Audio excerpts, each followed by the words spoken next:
이런 요한계시록 하면 어떤 생각이 먼저 떠오르십니까? 많은 사람들이 요한계시록 하면 두려움과 때로는 공포를 갖는 경우도 있습니다. 그리고 거부감을 갖기도 합니다. 왜냐하면 이 요한계시록을 통해서 많은 이단과 사이비가 실제로 오늘날도 기승하고 있기 때문입니다. 실제로 2000년의 교회 역사 동안 이 요한계시록을 통해서 이단들이 자기 마음대로 해석하고 왜곡시켜서 본인들의 교리를 정당화시켰던 그런 역사들이 가득했습니다. 그래서 어떤 사람은 이 요한계시록을요 신앙의 금서처럼 여깁니다. 왠지 이 요한계시록을 읽으면 안 될 것 같고, 이 요한계시록은 내가 직접 읽기보다는 어떤 성경의 해석을 함께 들으면서 봐야 할 것 같은 그런 괜한 부담감을 느끼는 것이 사실입니다. 여러분은 어떠십니까? 사실 설교하고 있는 저부터가 신학을 공부하기 전에 또 요한계시록을 공부하기 전에 그러한 태도를 가졌던 것 같습니다. 괜히 요한계시록은 함부로 건드려서는 안 될 것 같아요. 그래서 다른 성경은 열심히 읽다가 요한계시록은 조금은 집중해서 읽지 않는 그런 태도가 저에게 있었던 것 같습니다. 여러분들 돌이켜보면요, 그 태도가 좋지 않은 태도라는 것을 깨닫게 됐습니다. 왜냐하면 요한계시록 또한 하나님께서 우리에게 허락하신 성경 66권의 하나님 말씀이기 때문입니다. 요한계시록은 창세기로부터 해서 하나님의 창조가 완성되는 책입니다. 그렇기 때문에 우리가 요한계시록을 잘 모른다는 것은 하나님께서 이 세상 가운데서 그분의 구원의 역사를 어떻게 완성하실 것인가에 대해서 놓칠 수밖에 없는 그런 굉장히 중요한 의미를 갖고 있는 것이 요한계시록입니다. 이런 요한계시록은 AD 96년경에 요한에 의해서 쓰여진 책입니다. 이 AD 96년경이 굉장히 중요한 이유는요, 그 당시에 로마 황제가 도미티안이라고 하는 황제였습니다. 근데 이 황제는 어떤 황제였냐면 기독교 역사 중에서 가장 기독교인들을 잔인하게 핍박했던 왕이 도미티안 왕입니다. 바로 그 시대 때 하나님께서는 사도 요한을 깨우셔서 반모섬에 유대가 있는 그 사도 요한에게 임하셔서 하나님의 뜻을 계시한 책이 바로 요한계시록입니다. 그렇다면 이 요한계시록은 누구를 향해 쓰여졌는가? 그것이 굉장히 중요합니다. 많은 사람이 오해하는 것은 요한계시록을 그저 앞으로의 미래에 대한 예언에 대한 책이다라고만 생각할 수 있는데, 그렇게만 생각하는 것은 조금 굉장히 아쉬운 관점입니다. 요한계시록은 1차 독자가 있습니다. 그들은 바로 소아시아의 7개 교회입니다. 그 당시에 도미티안 황제에 의한 강력하게 핍박받았던 그 7개 교회를 향해서 하나님께서 이 요한계시록을 통하여 그들을 위로하시고 그들을 격려하시고 또한 그들의 신앙을 건면하십니다. 그래서 핵심적으로 내가 앞으로 너희에게 이러한 분명한 구원의 완성의 때를 줄 것이다. 그러니 지금 너의 그 오늘날에 믿음으로 살아가라 라고 주신 책이 이 요한계시록입니다.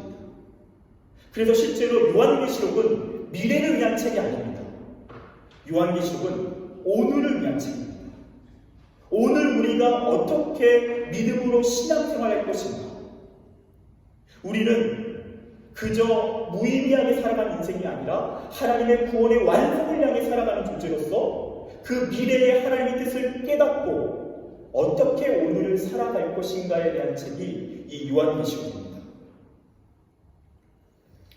여러분, 오늘 우리가 읽은 이 말씀의 본문은 사도 요한이 요한계시록을 쓴 소아시아 7개 교회 중에서 한 교회, 곧 에베소 교회를 향한 예수님의 말씀입니다.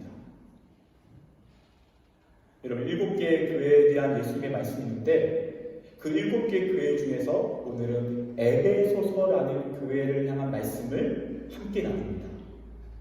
여러분, 이 에베소서를 우리가 함께 나누는 것은 굉장히 좋은 의미가 있다는 생각이 듭니다. 왜냐하면 에베소 교회와 우리 교회와 유사한 점이 많이 있기 때문입니다. 여러분, 첫 번째로 이 에베소 교회는 어떤 교회인가? 이 에베소 교회는요, 바로 사도 바울에 의해서 개척된 교회입니다. 그래서 그 7개 교회 중에서도 가장 전통이 있고 역사가 있는 교회가 바로 에베소 교회입니다. 그래서 에베소 교회 하면 그 당시에 가장 정통 교회로 알려진 교회가 바로 에베소 교회였습니다. 여러분, 우리 파리 연합교회가 이 파리 땅에서 하나님이 세우신 최초의 전통과 역사가 있는 교회라는 것, 그리고 에베소 교회가 그러하다는 것, 그런 분명한 유사점이 있습니다. 두 번째로, 이 에베소 교회가 세워졌던 에베소라고 하는 지역이 굉장히 중요합니다. 여러분, 에베소라는 지역은요, 로마 제국 안에서 가장 화려한 도시 중에 하나였습니다. 그래서 실제로 이 도시는 상업과 교통의 중심지였습니다. 그 광대한 로마 제국의 영토 중에서 이 에베소라고 하는 지역은 이 상업과 교통의 중심지로서 굉장히 중요한 역할을 했습니다.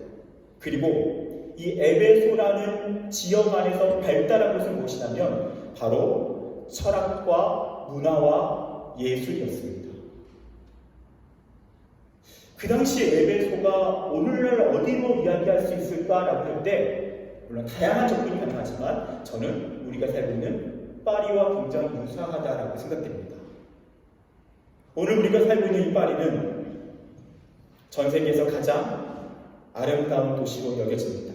그리고 철학과 문화와 예술의 중심지로 가장 명성을 날리고 있는 그런 도시가 이 파리입니다. 에베소라는 지역이 그랬던 것처럼 우리가 살고 있는 파리가 그렇습니다. 바로 비슷한 상황 가운데 세워졌던 에베소 교회, 그리고 우리 파리 연합교회는 그런 유사한 상황을 공유하고 있습니다. 그런 에베소 교회를 향해서 예수님 먼저 칭찬하십니다. 2절과 3절에 이런 내용이 있습니다. 내가 내 행위와 수고와 내 인내를 알고 또 악한 자들을 용납하지 아니한 것과 자칭 사도라 하되 아닌 자들을 시험하여 그의 거짓된 것을 내가 드러낸 것과 또 내가 참고 내 이름을 위하여 견디고 게으르지 아니한 것을 아노라. 여러분, 예수님은 지금 에베소를 향해서 뭐라고 칭찬하십니까?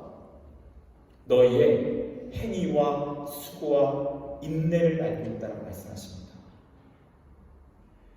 여러분, 에베소 교회라는 이 독특한 위치는요, 많은 핍박과 탄압 가운데서 끝까지 믿음을 지킨 사람들로 인해서 지켜진 교회입니다. 사도 바울이 개척할 때부터 이 에베소라는 지역은 만만치 않았습니다.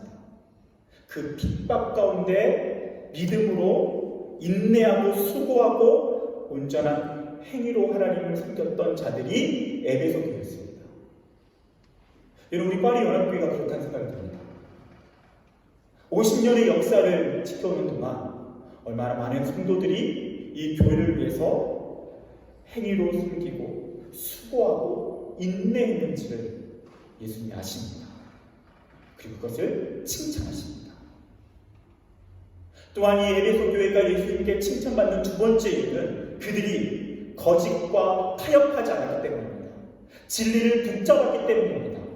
그래서 이단에 의해서 물들지 않고 그들은 진리 안에서 그들의 신앙을 지켜나갔던 것입니다.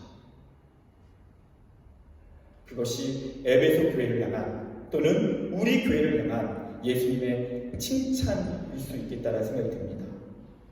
여러분, 이어서 4절에서는요, 이번에는 에베소 교회를 향한 예수님의 책망이 등장합니다. 오늘 우리가 집중적으로 다루게 될 말씀인데요, 우리 4절 말씀을 함께 읽어보도록 하겠습니다. 주보를 꺼내셔도 좋고요, 화면을 보시고 함께 4절 말씀을 합독해 보겠습니다. 시작. 그러나 너를 책망할 것이 있다니 너의 처음 사랑을 버렸느니라. 아멘. 여러분, 결혼한 지 오래된 부부일수록 어떻습니까? 익숙해지고 편안해져서 나중에는 상대방을 향한 처음 사랑의 설레임과 뜨거움이 식어질 가능성이 높죠. 여러분, 에베소 교회도 그러합니다.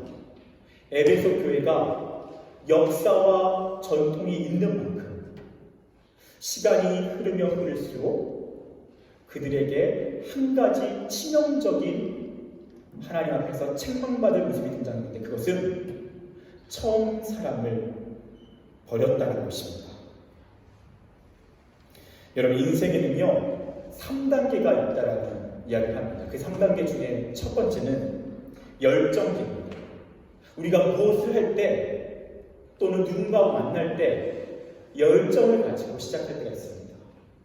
그런데 반드시 이 열정의 시간을 지나고 나면 권태기가 찾아옵니다. 그렇죠? 사랑하는 남녀가 만나도 그렇고요, 또는 좋아하는 운동을 해도 그렇고요, 게임을 해도 그렇습니다. 심지어요. 처음에는 너무 열정을 가지고 재밌게 시작하지만 나중에 어느 순간 권태가 찾아옵니다. 여기서 중요한 게 있습니다. 이 권태기를요 잘 극복하면 성숙기로 나가게 됩니다. 그래서 열정기, 권태기, 성숙기라고 하는 3단계의 과정을 거치게 됩니다. 그런데 만약 이 권태기를 잘 보내지 못하면 더 큰 침체에 빠지게 됩니다. 만약에 이 권태기를 잘 보내면 성숙의 과정으로 나가지만, 만약에 그 권태기를 잘 보내지 못하면 침체 과정으로 빠져들게 되는 것입니다. 여러분, 신앙도 동일합니다. 신앙에도 열정기가 있습니다. 여러분, 이 자리에 신앙생활을 한 지 꽤 오랜 시간을 지속해 오신 분들이 있다면 많은 분들이 반드시 이 기간을 거치셨을 것입니다. 신앙에도 열정기가 있고 권태기가 있습니다. 열정기 때는 정말 하나님을 만나고 하나님을 뜨겁게 사랑하는 시간입니다. 오늘 말씀에 말하는 처음 사랑입니다. 처음에 하나님을 예배드리는 그 시간을 눈물이 없이는 보낼 수 없었던 시간이 있었을 것입니다. 또는 하나님의 말씀을 읽는 것이 어찌나 이렇게 행복한지 달콤한지 그 말씀에 빠져 살았던 시간도 있었을 것입니다. 또는 어떤 사람은 새벽을 깨우면서 아침마다 깨어나 주님을 대면하며 기도하며 하나님께 부르짖는 그 시간, 가장 행복했던 그런 열정기가 여러분에게 있을 것입니다. 여러분, 저는 예전에 그런 이야기를 들은 적이 있습니다. 어떤 예배의 자리에서 예배를 드리는데요, 다 같이 신나게 박수를 치면서 찬양했다고 합니다. 오늘도 우리가 동기화 찬양 시간에 박수를 치면서 찬양하지 않습니까? 근데 신나게 모든 성들이 박수를 치면서 찬양을 하는데 어떤 한 성도가 앞에서 계속 자기의 뺨을 때리고 있었다라는 겁니다. 너무 이상해서 뒤에 있는 사람이 저 사람 너무 이상하다, 이상한 눈으로 바라보는데 가까이서 그 사람을 봤더니 한쪽 팔이 없는 사람이었습니다. 하나님을 너무너무 찬양하고 싶은데, 자기도 하나님을 뜨겁게 찬양하며 박수치며 그 하나님을 높이고 싶은데 한쪽 팔밖에 없는 겁니다. 어떻게 나는 박수를 칠 수 있을까? 그 뜨거운 열정이 하나님 앞에 뺨을 치면서 찬양하게 하는 그러한 열정을 가지고 찬양했다는 것입니다. 여러분, 우리에게도 그런 뜨거운 마음일 때가 있지 않습니까? 저에게도 그렇습니다. 저에게도 분명히 그 열정기가 있었고 처음 사랑이 있었습니다. 그리고 우리 파리 연합교회에도 그런 처음 사랑이 있었다는 이야기를 들었습니다.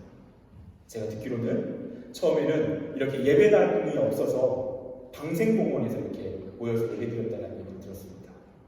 그래서 공원에서 모여서 예배를 드리는데 그 예배당이 없는 공원에서 예배드리는 것도 너무너무 기쁘고 감사하고, 이렇게 함께 믿음의 동력자들이 한 민족의 사람들이 모여서 예배할 수 있다는 것만으로도 행복했다는 이야기를 들은 적이 있습니다. 그런 열정기가 있습니다. 우리 신앙에도 그런 열정기가 있는 것입니다. 그런데요, 시간이 흐르면 그 열정은 영원하지 않습니다. 반드시 권태기가 찾아옵니다. 신앙에도 권태기가 있습니다.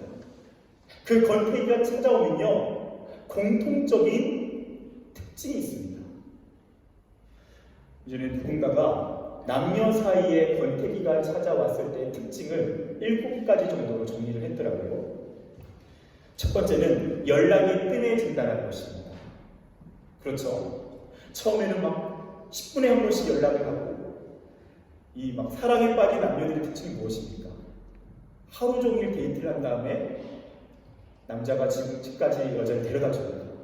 그 집 앞에서 여자가 계단을 걸어서 올라가는 것까지 보고 돌아섭니다. 그리고 바로 전화를 합니다. 잘 들어갔어? 방금까지 함께 했는데. 그만큼 연락하고 또 연락하고 또 연락합니다. 하지만 권태기가 찾아오면 그 연락이 굉장히 뜸해지게 됩니다. 여러분, 신앙도 동일하지 않습니까? 우리가 하나님을 열정적으로 사랑할 때, 처음 사랑으로 사랑할 때는요, 끊임없이 하나님을 찾습니다. 하나님의 임재가 없이는 살 수가 없습니다. 기도하지 않고서는 나의 마음을 그냥 견딜 수가 없습니다. 신앙의 권태기가 찾아오면 자연스럽게 기도와 말씀이 멀어집니다.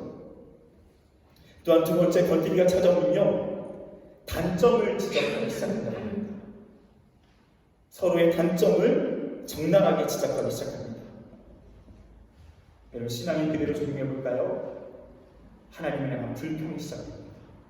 감사가 사라지고 불평이 더 커져서 어느 순간 하나님을 향한 원망하는 삶이 지속되게 됩니다. 세 번째로, 권태기가 찾아오면요, 데이트에 소홀해진다고 합니다. 함께 만나는 시간이 가장 소중했는데 권태기가 시작되면 그 만나는 시간들이 그 다음 순위로 밀려나게 되는 것입니다. 여러분, 신앙의 권태기가 찾아올 때 정확하게 나타나는 특징은요, 예배가 소홀해집니다. 우리가 하나님 앞에 드리는 이 주일 예배가 소홀해집니다. 그것이 권태기가 말하는 하나의 특징일 수 있습니다. 네 번째는, 다른 이성에게 관심을 보이기 시작합니다. 절대 해서는 안 되는데 권태기가 찾아오면 이런 경우가 있다는 겁니다. 예전에는 내가 사랑하는 사람이 한 사람이었는데 어느 순간 다른 이성에게 관심을 갖기 시작합니다. 여러분, 신앙의 권태기가 찾아오면요, 하나님보다 다른 것이 더 좋아지기 시작합니다. 하나님보다 내가 좋아하는 어떤 개인적인 취미가 더 좋아지고요, 다른 사람들, 친구들과의 만남의 자리가 더 소중해지기 시작합니다. 다섯 번째, 권태기가 시작되면요, 비밀을 만들기 시작한다고 합니다. 사랑하는 연인에게 비밀이 많아집니다.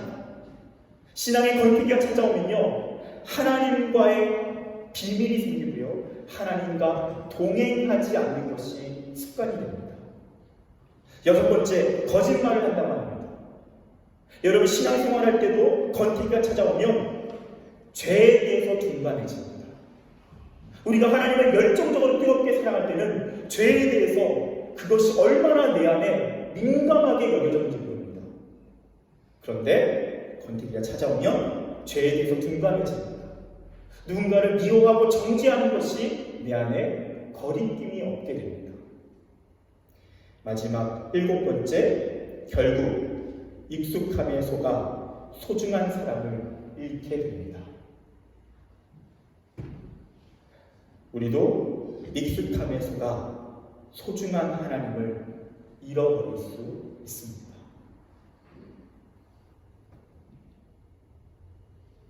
그것이 우리의 신앙의 권태기에서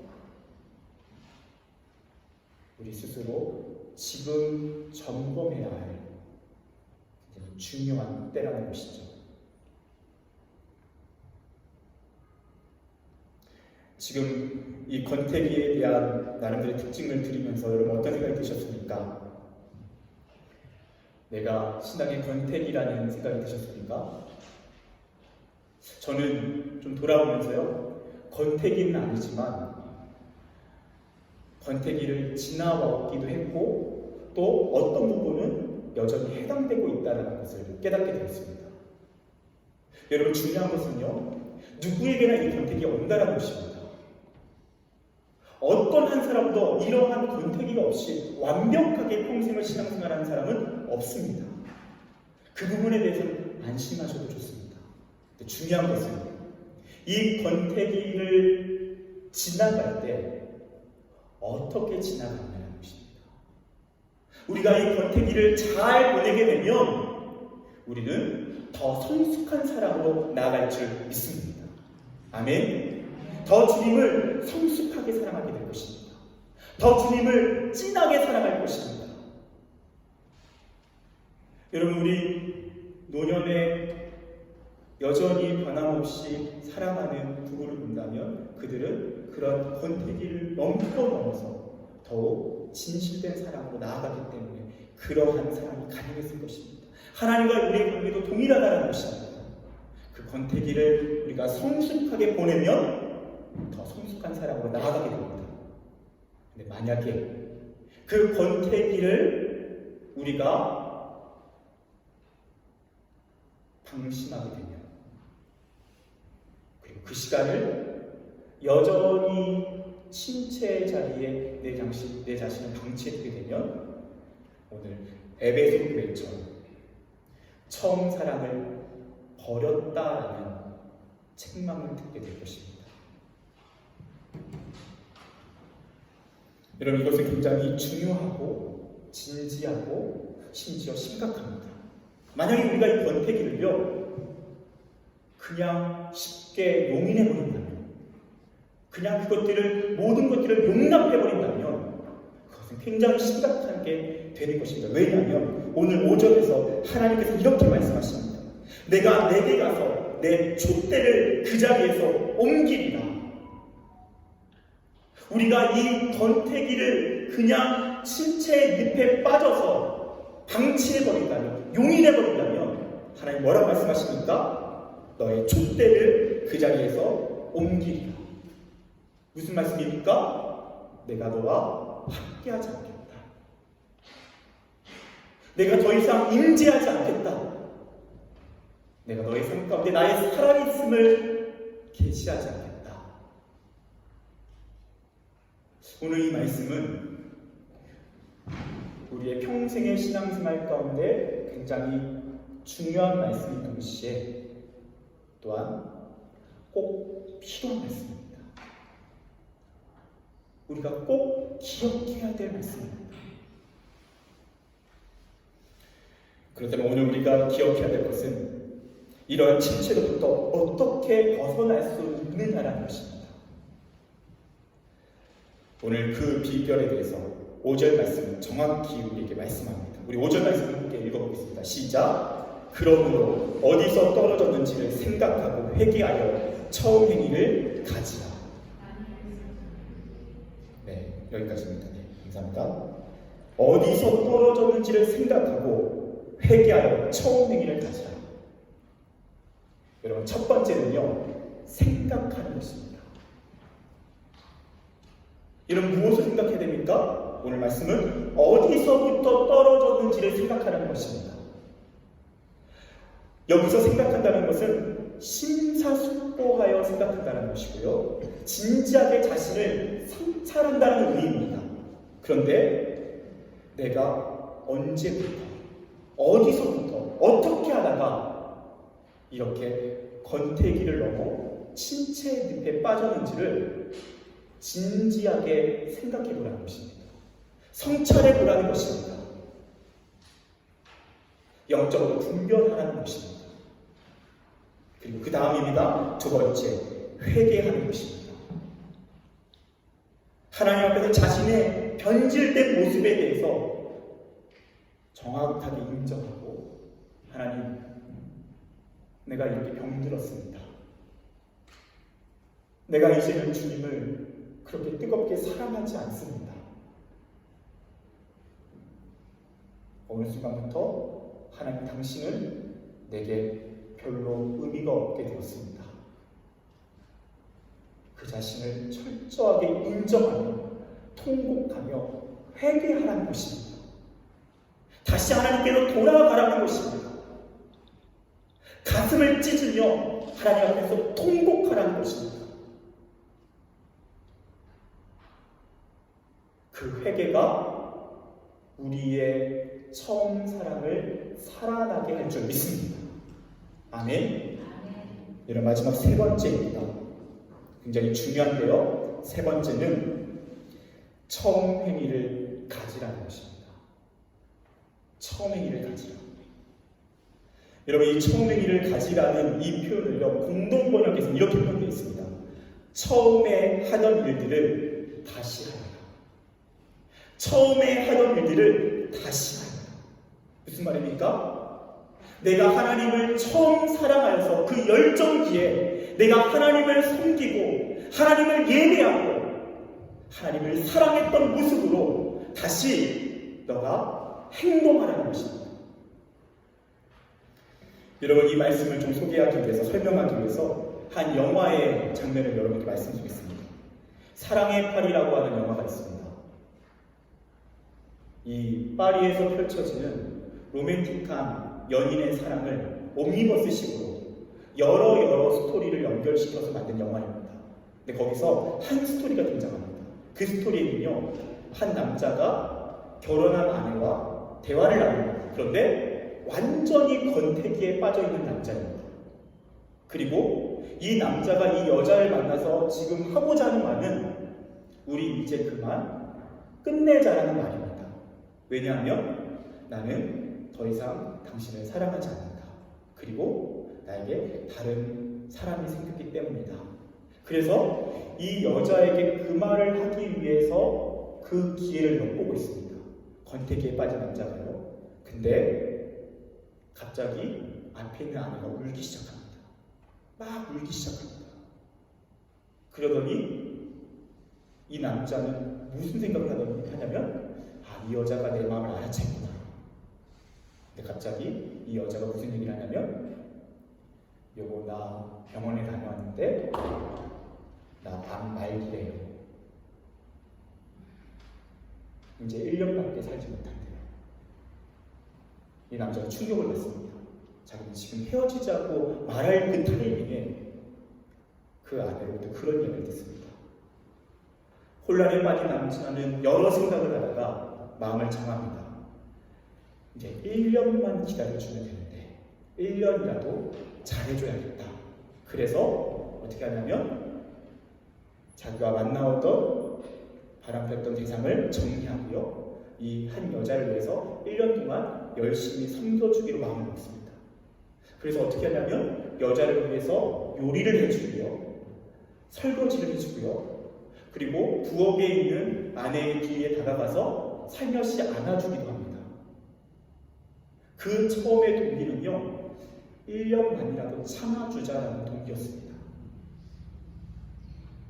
그런데요, 그렇게 반복해서 사랑을 표현하고 처음에 사랑에 빠졌던 모습으로 다시 행동하기 시작할 때 놀랍게도 이 남자의 마음에 그 아내를 향한 사랑이 뜨겁게 살아나기 시작합니다. 1년의 시간이 지납니다. 어떻게 됐을까요? 사랑한 아내는 세상을 떠나고요, 이 아내는 세상을 떠난 아내를 잊지 못하고 길거리에 아내가 좋아했던 빨간색 트렌치코트, 그 빨간색 트렌치코트를 입고 지나가는 여자만 봐도 막 아내에 대한 그리움을 참지 못해서 눈물을 흘립니다. 이 영화에서 이야기하는 게 뭘까요? 우리의 권태는 회복될 수 있다는 것입니다. 어떻게요? 처음의 행위를 가지는 것입니다. 하나님을 가장 뜨겁게 사랑했을 때 그 하나님께 나아갔던 우리의 그 열정의 모습을 다시 반복하는 것입니다. 여러분, 이 자리에 하나님과 깊은 열정의 시간을 보낼 때 새벽을 깨우며 그 시간을 보냈던 분들이 있습니까? 그렇다면 여러분, 그 시간을 한번 돌아가 보십시오. 다시 새벽을 깨워보십시오. 여러분, 어떤 분들은 밤에 잠들기 전에 하나님과 깊은 교제를 하며 철야 기도를 하며 하나님께 기도로 나갔던 분들이 있을 것입니다. 그렇다면 여러분, 그렇게 한번 기도해 보십시오. 여러분, 어떤 분들은요, 아침에 일어나자마자 가장 첫 시간을 큐티, 하나님 말씀을 묵상하면서 여러분 그렇게 시작했던 분들이 있을 것입니다. 그럼 그렇게 시작해보는 것입니다. 또 어떤 분들은요, 예배에 30분 전에 와서 미리 30분 동안 하나님 오늘 은혜를 주시지 않으면 나는 돌아갈 수가 없습니다. 오늘 이 예배를 통해서 사랑하는 주님을 만나기 원합니다. 그 애절함과 절박함으로 기도하며 나갔던 그 열정의 모습이 있었다면 여러분 그렇게 다시 돌아가고 것입니다. 그렇게 우리가 주님께 우리의 처음 행위를 가질 때 하나님께서 저와 여러분의 신령 가운데 주님을 향한 뜨거운 처음 사랑을 살려주실 줄 믿습니다.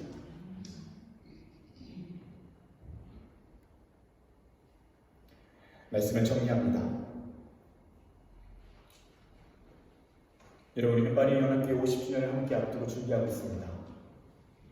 우리 안에 많은 것들이 준비되어야 될 것입니다. 그 가운데서 하나님께서 우리에게 가장 원하시고 기다리는 것은 우리의 처음 사랑에 대한 열매를 주님 앞에 드리는 것입니다. 처음 우리가 이 교회를 세워서 시작할 때, 그리고 각자 우리가 신앙의 자리에서 주님을 뜨겁게 사랑할 때, 그 뜨거운 사랑, 그 뜨거운 눈물, 뜨거운 헌신, 그 처음 사랑을 위해서 몸부림치며 하나님 앞에 나아가는 것입니다. 그렇게 주님 앞에 나아갈 때 하나님이 이 귀한 기회를 통하여서 우리 안에 잃어버린 하나님을 향한 처음 사랑을 회복시켜 주실 줄 믿습니다. 기도하겠습니다.